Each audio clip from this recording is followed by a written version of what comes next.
We're Jen and Jay, the Traveling Tags. We're a couple from New York City with a passion for adventure, whether that's exploring the world or our own backyard. While traveling abroad is incredible, we found that the US has some of the most breathtaking landscapes. Honestly, some places here just leave me speechless. We're all about mixing up our travels. 1 minute, we're living the luxury life in Europe, and the next, we're glamping or road tripping across the states. And we've got a big mission on the horizon, 50 under 50. That's visiting all 50 states together before we turn 50 years old. This summer in August 2025, we flew across the country, rented a camper van, and spent 3 weeks road tripping through 4 states. Second stop, Idaho. Welcome to Idaho.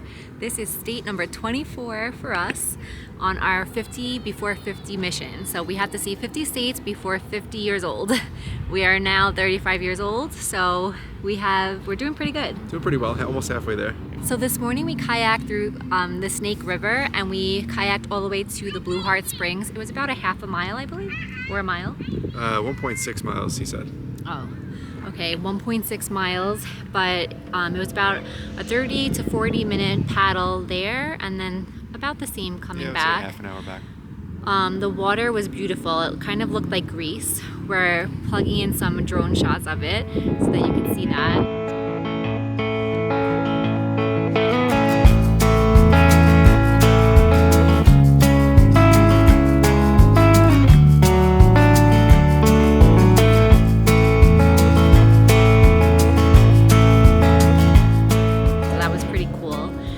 We are at the Perrine Bridge. If you look down here, you'll see some water with kayakers, different type of mountain ranges, and some greenery as well. And here's your bridge. We just drove over it to get here. When you're driving over it, you don't even realize that you're on a pretty cool bridge like this. It kind of feels like an overpass, but from here, you can see it's pretty cool. So a fun fact about this particular area and the Perrine Bridge is that Evel Knievel back in the day actually jumped this entire canyon, which is pretty insane. He's known for doing really ridiculous things, using vehicles, motorcycles to jump over crazy stuff. But I can't even fathom how that would even be possible just by looking at this. So he really was absolutely insane.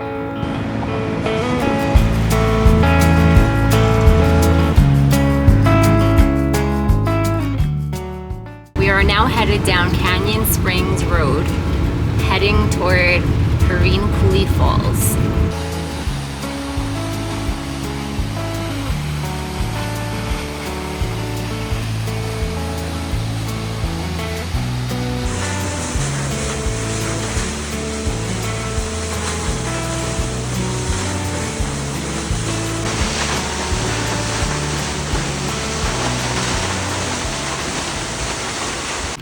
We just arrived at Shoshone Falls. So this is supposed to be like the Niagara Falls of Idaho.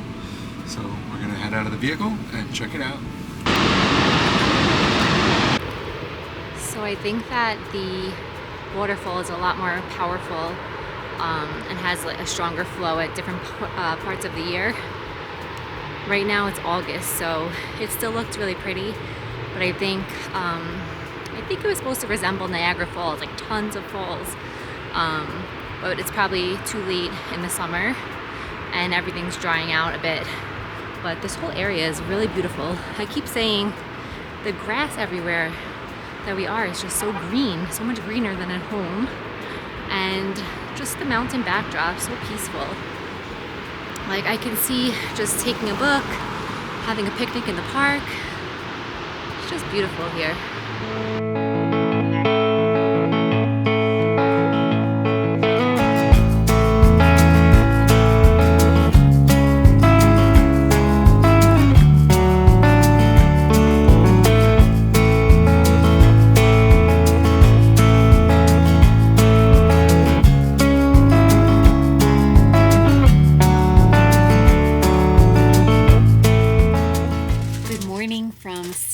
Idaho. We are now in the Sawtooth Mountains. It's super cold up here. It's a little rainy this morning, so we went from hot desert to a very wooded area, lots of trees, very pretty, beautiful mountains, but it's definitely much colder. We're also much higher with altitude, so that plays into it. So we stayed at Stanley RV and Campground last night. It was actually really nice. It had tons of amenities, which was nice. And now we are at Redfish Marina. So we want to hike the trail from Redfish Lake to Bench Lake. So there's a lot of alpine lakes here. It's supposed to be really beautiful, but a lot of the hikes are super long. 10 plus miles, a lot of them. Some of them are even 18 miles long. So we don't have that kind of time today because we have to be at another campground before 8 o'clock tonight. So what we're going to do is hike from Redfish Lake to Bench Lakes. We're hoping to take the boat shuttle. We're going to go check it out to see if a boat is leaving in the rain. But if you take the boat shuttle, it'll cut off half of your hike, so it'll bring you straight across the river to the trailhead. If you don't take the boat launch, you're going to have to hike all around Redfish Lake and then to Bench Lake. So it's going to double your time basically and your mileage. So hopefully we could take the boat shuttle, and hopefully it's going to look nice because it is foggy, rainy, and cloudy. So let's see.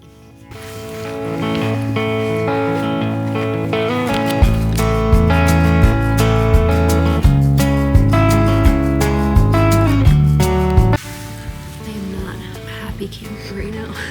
Oh my god, it's very beautiful, but I am shivering. Oh my god, I don't know how I'm making it. And this hike is 6 miles. The guy just told us, so hopefully my body warms up from hiking.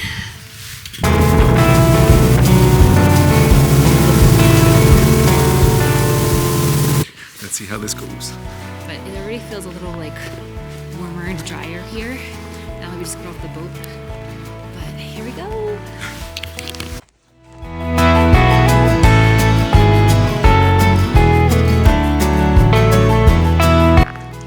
So we're approaching our first lake.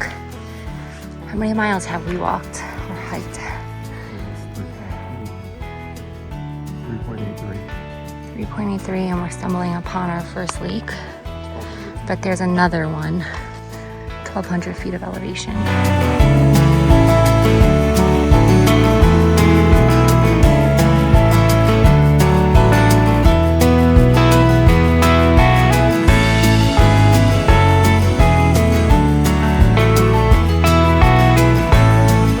So we made it to Bench Lakes, and the hike was pretty decent. The lake is beautiful. A little overcast today. Not much sun. We even had a couple showers on us, but the lake itself is beautiful. The hike was long, but I would say moderate to easy. Relatively flat ground with some elevation gain. Definitely doable. There were a lot of switchbacks. A lot of switchbacks, yes. And what made it more difficult is that it started in the rain and very, very cold. And then we started getting warm from just moving our bodies, but yeah, the whole hike smells really good. It kind of smells like you're at a Christmas tree farm, or you kind of get like those scents of fall and winter. Kind of feels like fall for sure, at Definitely. least. It's pretty cold, but this lake is really beautiful. There's 2 lakes. It's the hike to Bench Lakes, and you can see the reflection of the mountains and the trees in the water, so really pretty. And you do have the option to get picked up by a shuttle boat to head back. We did book at 12 o'clock. Unfortunately, it's about 11:30. It did take us a little while to get to where we are now. We didn't realize how long the hike would take us. The good thing is that you can hike back to where we got the boat initially, the initial campground area. So this was the last leg of this hike to Bench Lake was about 3/4 of a mile, and then it's about 3 miles from that point to the original starting point. So we have close to 4 miles left. We're definitely going to need some strength for that.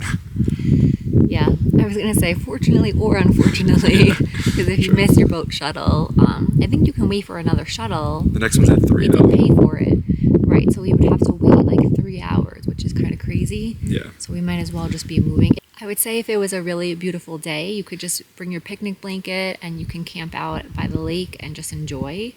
And then you can catch the later boat shuttle if they let you. But today is just not so enjoyable, so we're probably going to just hike it back. And being that it only took us about an hour and a half or so to get to Bench Lakes for the first 4 miles, it should take us close to the same to get back. Maybe a little bit faster. I feel like the return hikes are always a little bit quicker. So we'll see how that goes for us.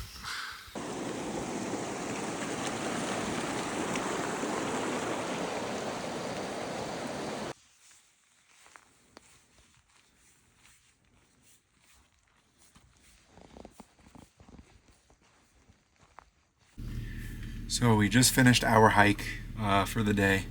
It was pretty long. We ended up finishing at 8.6 miles. We started out at the boat launch, made it up to the lakes, and then the route back, although it was pretty easy, I think our bodies were just in overdrive and it was just very, very long. But we made it back to the parking lot. We just rested a bit, and then we cooked up something small.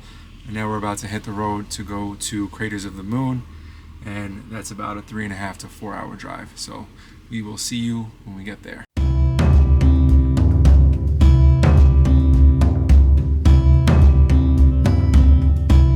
Good morning from Craters of the Moon.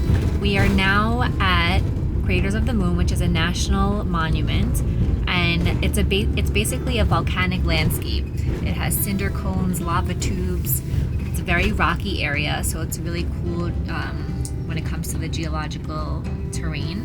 And it almost feels like you're on the moon. So we're gonna do some sightseeing. We're gonna do a little bit of hiking today.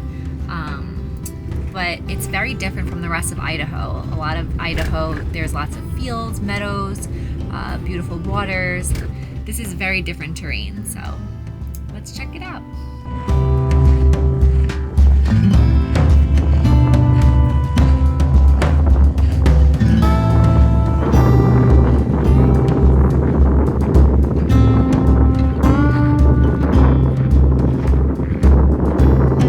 So the next stop here at Crater of the Moon is the spatter cones, and they were formed by splashes of lava during eruptions, and they allow you to go to the top so you can actually see how they were formed, and you're able to go behind them as well.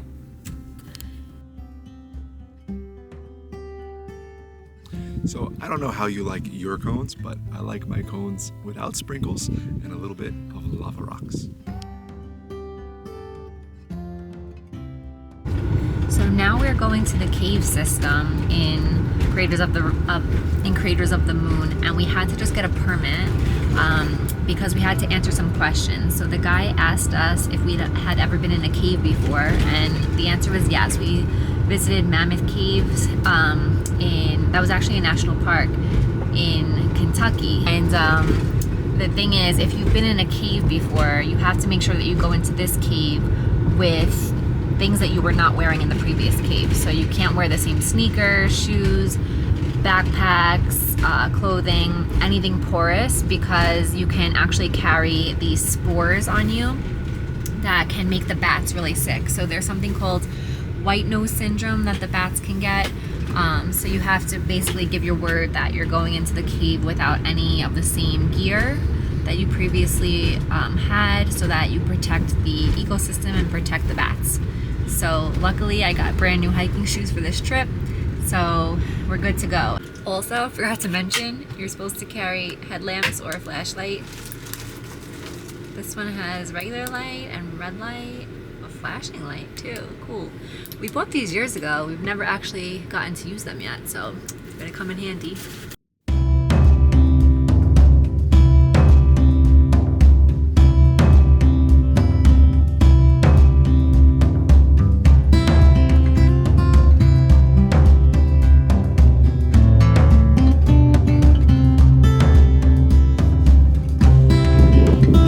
Approaching the entrance to the cave system here, and it is called Indian Tunnel, and we are about to explore what it has to offer.